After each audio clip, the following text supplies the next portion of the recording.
This episode's conversation is with Eric Yassine, UK-based director of Yassine Consulting Limited. He is also an internal control analyst at BDO UK LLP, a firm that provides tax, audit, and assurance, advisory, and business outsourcing services. With over 10 years experience analyzing operational and financial business processes in different companies across various sectors in Europe, Africa, and the Middle East, Eric's expertise includes internal control framework and Sarbanes-Oxley Act. I've actually seen that before. Implementation, documentation, and testing of controls. Eric and I met in December 2022 at a Black men's professional networking event in London, organized by Gamal G. Tawara, our Black Gay Diaspora podcast, episode 23 guest. It's a group where Black men of all orientations gather to share insights about our lives and careers. But it's only recently that Eric and I had a one-on-one conversation, so thank you for suggesting that call.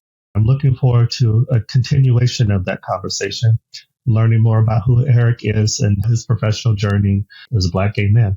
So, hey, Eric, and welcome. How are you? I'm very well, thanks. And you? It's your name, of course, but that's the first time in a while I've heard me saying that, directing it at someone else. At least you have a K at the end of yours, so that makes a difference. So you're based in London? I am, yes. Away from all of the troubles that are going on at the moment in central London. For those who, because this will be posted later, and hopefully when this dies down, there's been a lot of riots in the UK after a person of color went into a school and killed 3 girls, but it's been taken on as the sin of everyone. And so there's been a lot of rioting going on with people attacking people of color, Black people and others. So you're based in London, but we hear your lovely French accent. Where are you from originally? I was born and raised in Ivorycoast, or Côte d'Ivoire. I'm mixed race. My father is Lebanese and my mother is also mixed race, French and from Côte d'Ivoire, from Ivory Coast. So my first language is French, hence my accent.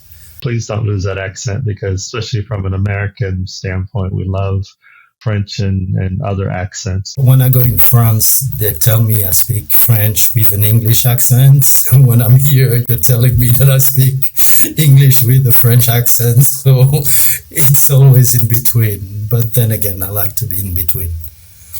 So we're recording on a Monday. How's your day going so far? We're recording early afternoon. I finished about a month ago at BDO. So since then, I've just been reading a lot, been doing a lot of meditations, catching up with friends that I haven't seen in a long time. Just really relaxing. I haven't decided yet if I want to look for another contract. I have a couple of holidays coming soon, so I'm not sure that's just going for 1 month somewhere is worth my time or worth it. Can you say where you may go if you do make that choice? I've already did, actually. I'm going to South Korea for a few days, and then, actually, I'm going to your country, to the state for 2 weeks in Colorado. Why Colorado? I have a friend who's actually there, and he was kind enough to let me borrow his house when I'm there. That's the reason why I'm going to Evergreen, so I can spend a week there just on my own in the mountains. And hopefully the second week I'll spend with him and he'll show me around. Is it your first time in the U.S.? No, it's 4th, 5th. I've been to New York, I've been to LA, but generally I stop in LA because I travel to go to French Polynesia. From here to there, it's really, I don't think we have any direct flights, so you need to stop in LA and take another plane to go to French Polynesia. What are your thoughts of LA? I asked that because I lived there for a long time. It's too big. It's difficult to go from one place to another in public transport. I don't think you have a public transport that actually is as good as the one in London. It's always cabs or taxis or Uber now or friends. I like the fact that there's different places. So I've stayed in West Hollywood. I've stayed, I think, in a place called Long Acre. Tell me if I'm wrong. Actually, Long Beach. Yes, okay, as simple as that. So I like that there's different characters, let's say, to the neighborhoods. There for different type of people. But it was interesting for me up to a point, because American are work, and I'm not like that. So when I was telling them I'm just stopping by because I'm on 5-week holidays, everybody was, what? So everybody was very surprised. You can work at a place for a long time and get a month's vacation. You would never take all those at once, then you would definitely never be encouraged to take it all at once. I'm generalizing, but also from my own experience, it can be that thing of, oh, I'd like to take 2 weeks off to go on vacation. And there's kind of this blank look of, I don't understand what you mean. Yes, it was exactly that. As I said, when I told them 5 weeks holidays, they was, this is impossible. How do you leave? I don't leave to work. I work to leave. Well, I mentioned in the intro that I think for the first time, you and I had a really great in-depth conversation maybe about a month ago. And thank you for suggesting that, because I will say when I met you in person at that dinner somewhere in London, you know where it was, I don't remember. What I picked up on is that you're not someone that shies away from having like a deep, meaningful conversation. To tell you the truth, I prefer that. I don't know that I'm very good talking about the weather or stuff like that, but I do prefer one-to-one conversation. It makes it easier for me. What I'm trying to find is people, what they really think, instead of just talking, as I said, about the weather or small things. That doesn't bring me any value. Having deep conversation with people, I actually learn things about them and generally about me. I think it's easier to find the commonalities or the point in common that we have when we go deep, instead of just frivolous thing. I don't find that interesting at all, and I'm not learning anything new. I perceive that I present in a different way than you do, and I'm the same way as far as conversations. Never was really good at small talk. So yeah, I can definitely relate. Have you always been that way? I have, but I think more and more I am accepting of that, because it's my preference. I go easier on that. This is me and this is how I function, and I prefer obviously to be in my comfort zone when possible. You learn a lot more about someone else when it's a one-to-one, and when you guys are talking about philosophy, any type of subject that can come up, or actually even the history of the person. Yeah, and what I like about it, all good, but that thing of when I recognize that I'm afraid, that's a sign for me to engage with that person, because that lets me know, one, that I'm hiding consciously or unconsciously in some way. Who knows what I can learn and what I may reveal. In spirituality, they say that generally people are the reflection of yourself. It's just a mirror, and they highlighted some of your, I don't want to say fault, drawbacks, or things you need to work on. Now, was that your first time going to one of the dinners? That was my second time. It was my first time. I think the first time you guys organized it, I was actually away on holiday again. Okay. It was interesting that Gamal organized the second one. I got so much out of both of the ones that I was able to attend. The thing that I picked up on halfway through the first one was that at that time there were just two of us that were gay, and I think maybe about 12 people total. And it was the first time that I was conscious that I was fully myself as a gay man around other Black men. Like you said, like attracts like, and he's gathered a group of men who are themselves, but allow other people to be themselves too. I think there's a bit more than that. I understand what you're saying. I was fully myself when I was there, but I think that's a lot to do with Gamal. it kind of makes you feel comfortable enough to be fully yourself around him. And I think that's a quality that he has. Can you share with us what you do as far as your profession?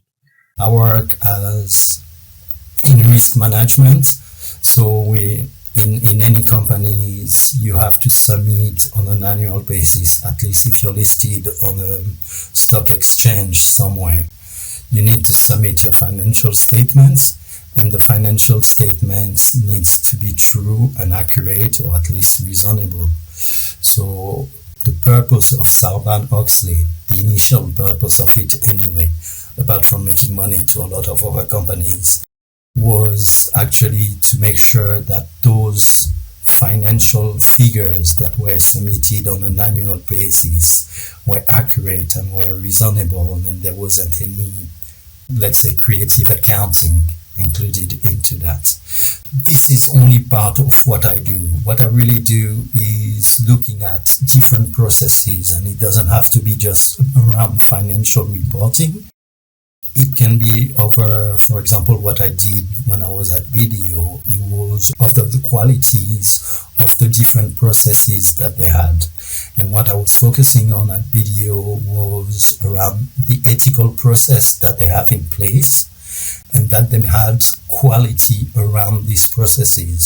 So what I do is I look at the processes, I look at what can go wrong, and this is where the risk management come into place. And if something can go wrong, do they have controls in order to manage these risks so that they don't crystallize and become full-blown?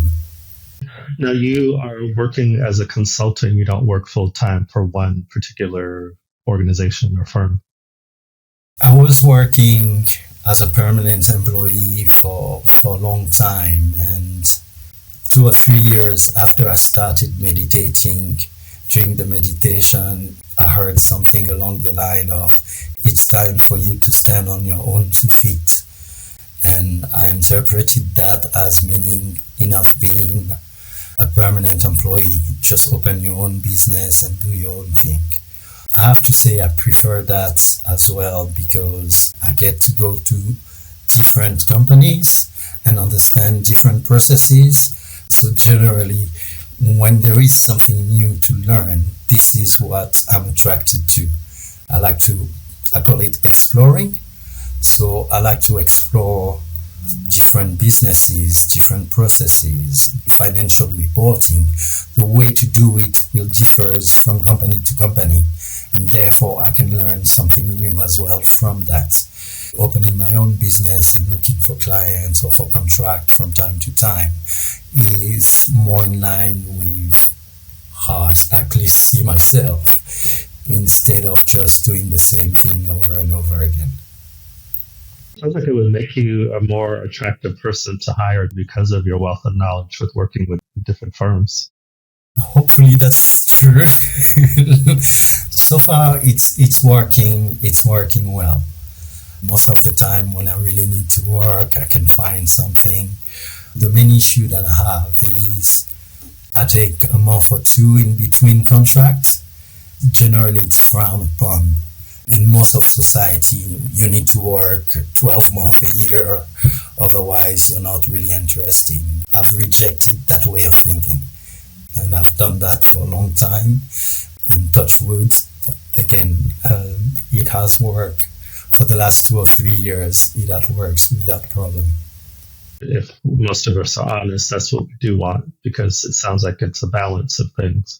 As we were saying earlier about like the American model of working just reduces stress. I feel I'm somewhat still in the beginning stages of trying to find my groove, working where I'm stressing myself out and possibly others, and also realizing that just because I don't work X amount of hours or days like it's expected doesn't mean I'm not working hard or being productive.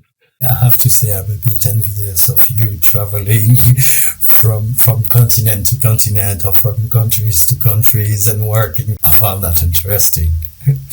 I have to accept what it is because it wasn't part of the plan. And I say that so that I don't judge it. It's me still being concerned with other people may be assuming or thinking. I think when you reach a certain age, you stop actually doing what society wants you to do, and you try to make it work for yourself. And the more you do that, the happier you become and less stressed you are. I don't know if you have this, but even in my personal life, meeting people where they're at, I take that from one of my aunts said that, accepting who may not be able to be a part of the inner circle as far as my overall well-being. I grew up in Ivory Coast, and I have a huge family. And when I say family, it's in the African sense, as in relatives as well, all of that.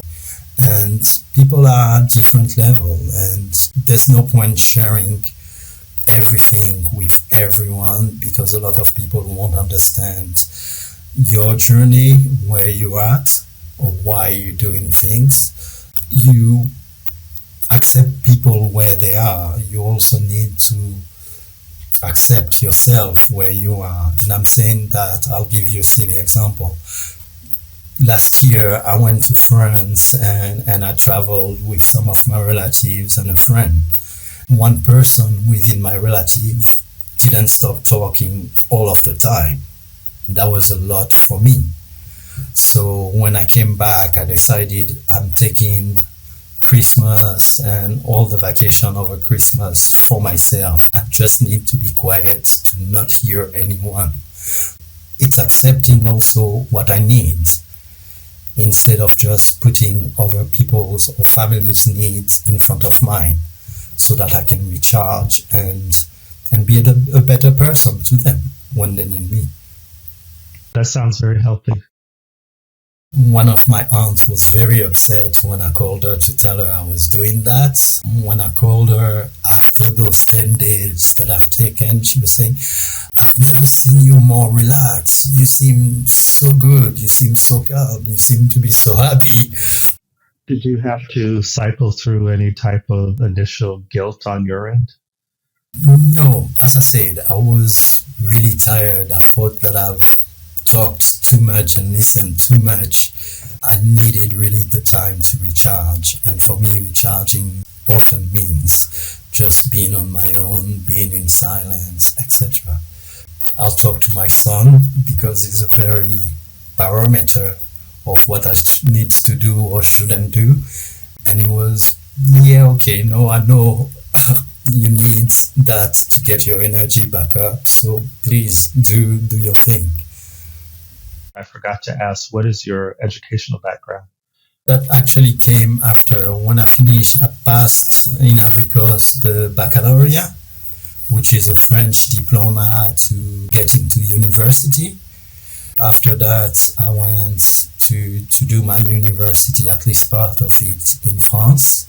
When I was there, I won a scholarship to come in England and finish that here. I did a BSc in science and engineering. Before going back to Ivory Coast, I decided I'm already in England, so why not do an MBA?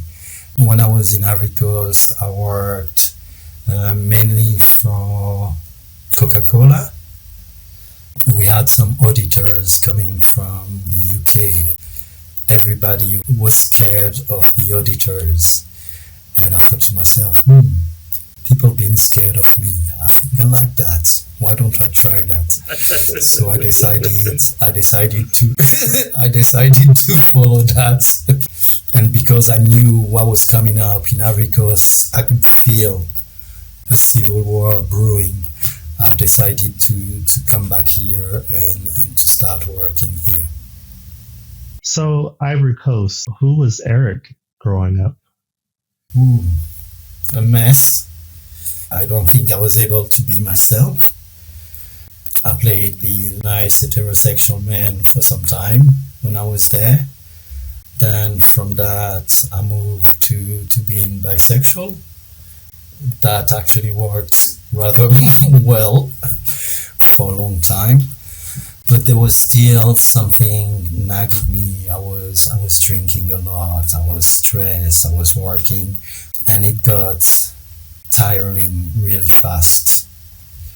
I was lucky because my ex-wife was incredible The first time I met her, I told her, hey, I sleep with women, yeah, but I also sleep with men. And she was, do your thing. Which is the reason why she ended up being my wife, because I think she was one of the first person to actually accept me for who I was without really judging.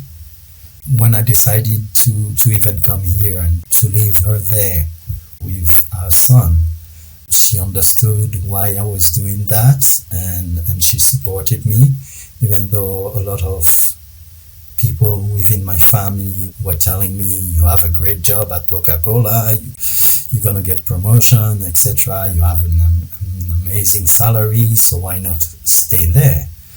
My ex-wife was extremely supportive, and when I explained why I wanted to come here, and one of the reasons was for my son to have a better education and to be away from a type of racism, she was okay with that. And yeah, I came here, I started working, and as soon as I could, my mother is French, so I was able to come here as part of a European person, and the UK was still part of the European Union. When you say type of racism, can you say what that is as it pertains to the Ivory Coast? Ivory Coast historically was a very welcoming country. Everybody from anywhere in Africa could come there in the 60s and the 70s to actually work there. Pretty much like Trump is doing in the States. Some president in the 80s came into power and decided, if you're mixed race, you're not really from Ivory Coast. If you're from the north, you're not really from Ivory Coast. They started to divide the population. So when I was doing my university in France, I went back to Ivory Coast on holiday. We went out with a friend to drink most of the night. When we were coming back on one of the bridge, we got stopped. And my friend is also mixed race. So when the police stopped us, they actually told us that we weren't African enough or Ivorian enough, and they needed some bribe to let us go. My friend gave them some money and they let us go, but I was so pissed off that when he dropped me at my mother's place, I actually took a cab and went back to that bridge where we were stopped. And I told them, I am actually studying in France at the moment. They're telling me I'm black there. I come here and you're telling me I'm not from here, I'm white. I won't take that. I want that money back. Otherwise, kill me now. In my own country, I won't be treated as a foreigner. That's the type of racism or rejection that I could face, or that my son could face staying there. Has it changed since you left? I think it's getting better, but the division will take, I think, a long time to heal. There's still that idea that people from the north are not really from the country. There's still that rift. It will take a long time to heal. That story you just shared, I hear a lot of fearlessness. Definitely someone who is not afraid to stand up for what is wrong, whatever that is. Where does that come from? I'm not sure it was fearlessness. I think it was foolishness when that happened. There is that. But I think the main thing was because I grew up not really accepting myself. For me, life wasn't interesting, so death was attractive. And that gave me a kind of temerity. I think it was more that than fearlessness. You grew up in a multicultural home. What are some aspects of one or more of those cultures that are unique? In terms of the African part of it, I like the fact that it was family first, and it comes back to what I was saying earlier. is not just my mother, my father, and the kids. It was my cousins, my aunt, my aunties, etc.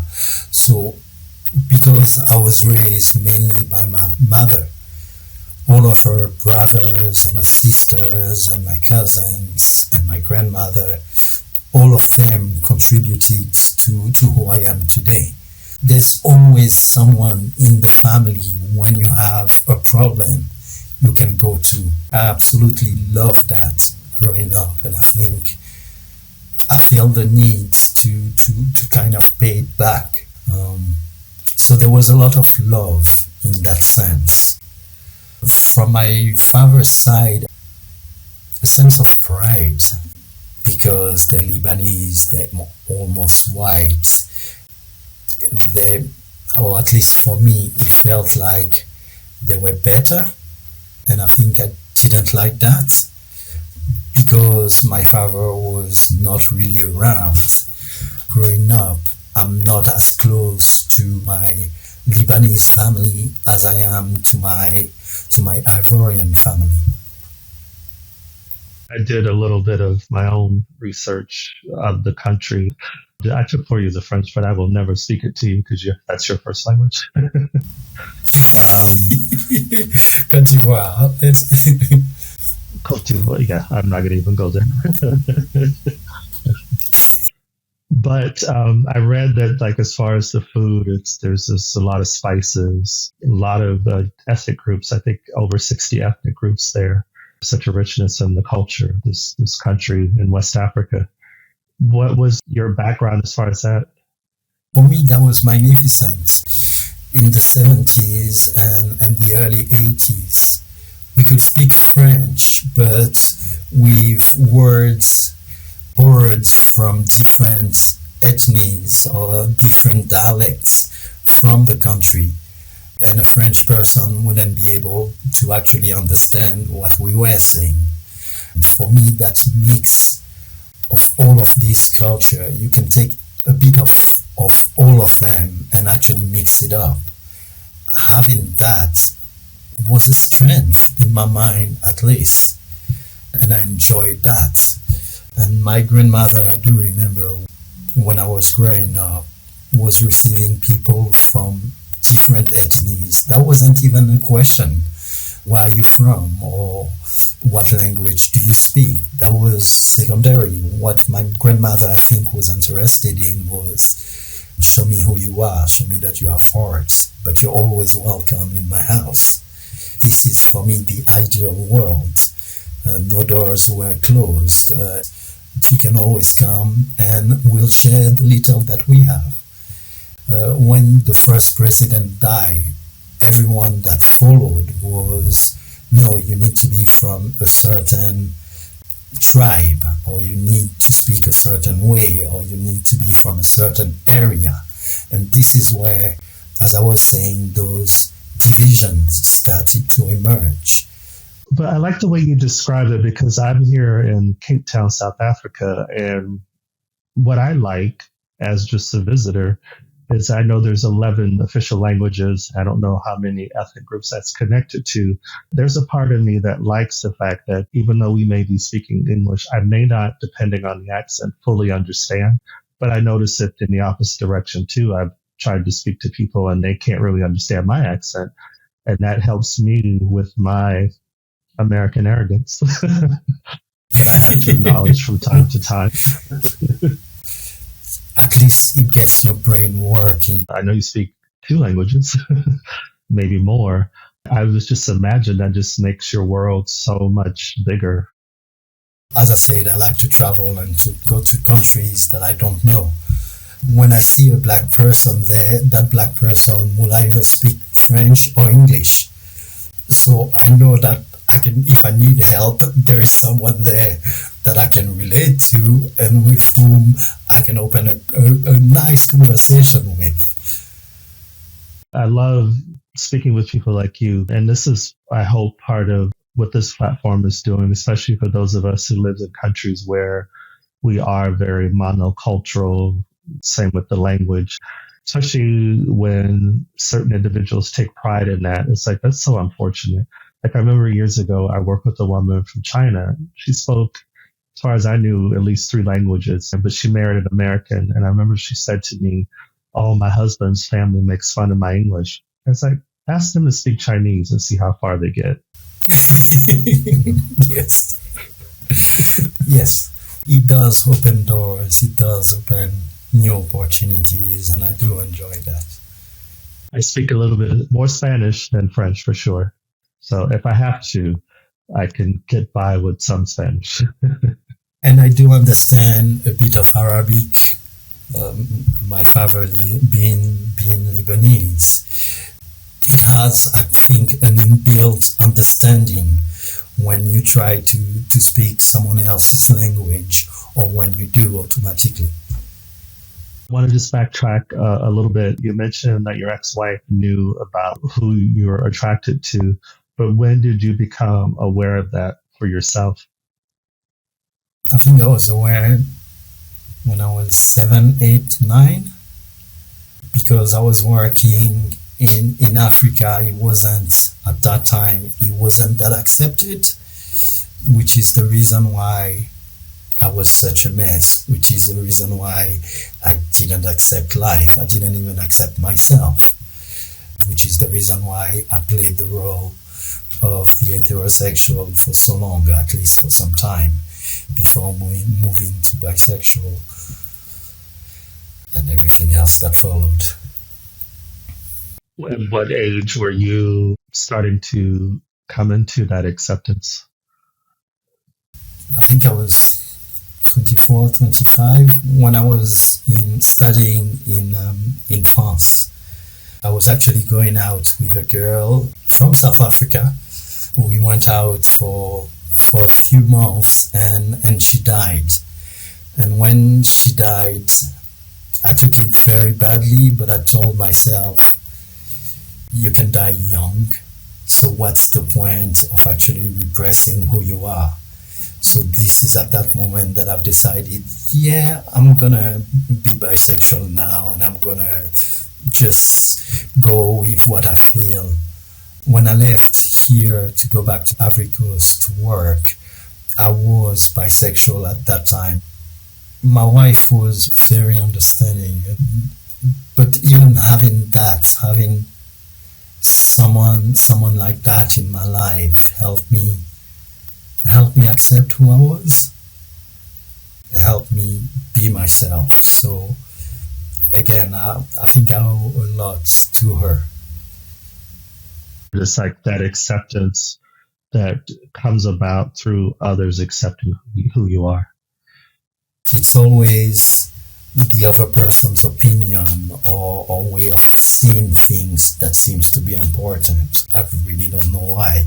When you reach a certain age, you start to understand that your opinion, whatever it is, or your way of seeing the world is as important, because this is why the universe created you, to be unique and to provide that unique point of view on everything that's going around you.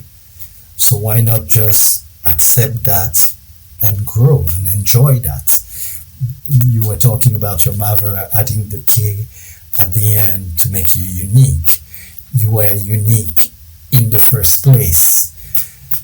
And we are all unique in every single time. I don't know if I shared that with you. If we look at the same table, we will see it the way we are, not the way it really is. So for example, you will look at the top of the table, whereas for me, what might strike in my mind is what's holding the table, or maybe the reflection of the sun on the table. So we see the world as we are, and therefore there's 8 billion different worlds around us. This is what the universe wants. If the universe wanted exactly the same thing, there will be only one person, maybe. But there's 8 billion people because the universe wants to see 8 different points of view. And the universe likes diversity, so let's enjoy it. The universe likes diversity. I like that. Look at us, look at human beings, look at the different countries, look at the different languages, look at everything is different. To bring us back to the moment, for who you are today, how do you celebrate that? I'm still accepting myself, but because I'm doing more and more of that, I accept that from time to time I need time on my own to recharge, as I was saying earlier. I accept that the way I see the world, nobody else can see the world in that way. I can try to describe it, but I will never, I think, successfully describe how I see the world. So there's a lot more acceptance of other people's opinion, perspective on things, and it helps me to understand better why I am seeing things the way I am. So when I was growing up, as I was saying, living for me was a challenge. This is the universe, and I have to fight the entire universe to be myself. When I started changing that way of seeing things, and I came to the universe like diversity, the universe just wants your diversity, so be you being you. I started to accept other people's point of view too. It was easier. They didn't have to be the one that was in my mind, and it's as valid as mine. So because of that, I think it made me more compassionate, understanding, actually curious. Because, hey, you're seeing the world this way. Please tell me more. Why? Look at Gamal. Gamal way of seeing things, and I told him that, and I think I shared that within the group. When I used to meet someone new, the first thing is, I need to protect myself from you. I don't know what you're gonna do, and if you did something to hurt me, I'll hurt you back. Disproportionately sometimes. Whereas Gamal, if someone hurts Gamal, the first thought that would come to Gamal is, who hurt you so much that you feel you feel the need to hurt me? This, when I saw that with Gamal, blew my mind. It wasn't at all how I would approach any new relationship. It has merit. He's a lot more compassionate. He's a lot more kind than I am. Having him as a friend has brought a lot more compassion than I used to have towards myself and towards others. The more you practice compassion, the more you practice understanding, the more you practice acceptance of yourself, the more you can offer that to others too. You don't have to fight every battle. You don't even have to fight any battles. You can be happy and you can accept, yeah, you're different than me. Then teach me what you know. Yeah, you've helped me to look at it differently. I definitely agree with you on that. One of the labels I had growing up was nice, but that compassion thing, yeah, that's still a work in progress.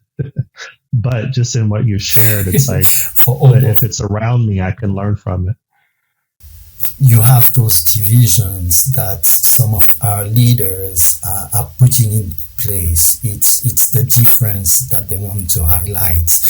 But despite all those differences, we're still part of the universe, all of us, and we all want the same thing. We want love, we want happiness, we want peace, and the more you are imbibed by it or you experience it, the more you want to offer.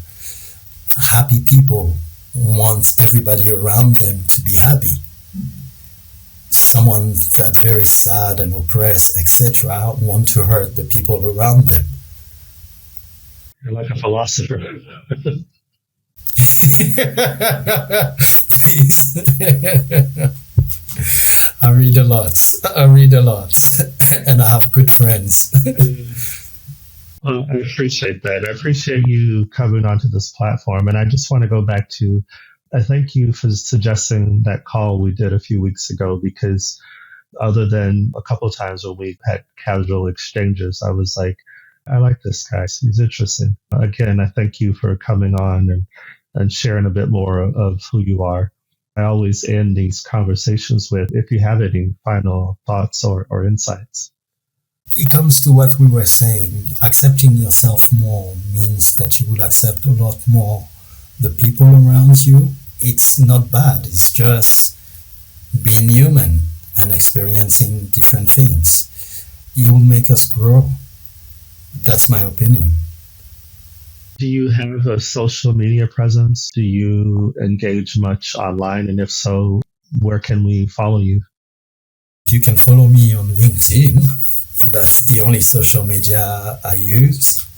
Otherwise, I don't want to say they can reach you in order to reach me. Or when I actually go to different countries, if you see me, stop me and let's start working. Thank you for spending time with us. If you enjoyed this episode, please rate, comment, and subscribe. Share with your friends too. You can also follow us on Instagram at Our Black Gay Diaspora and on Twitter at BLK Gay Diaspora. Until next time.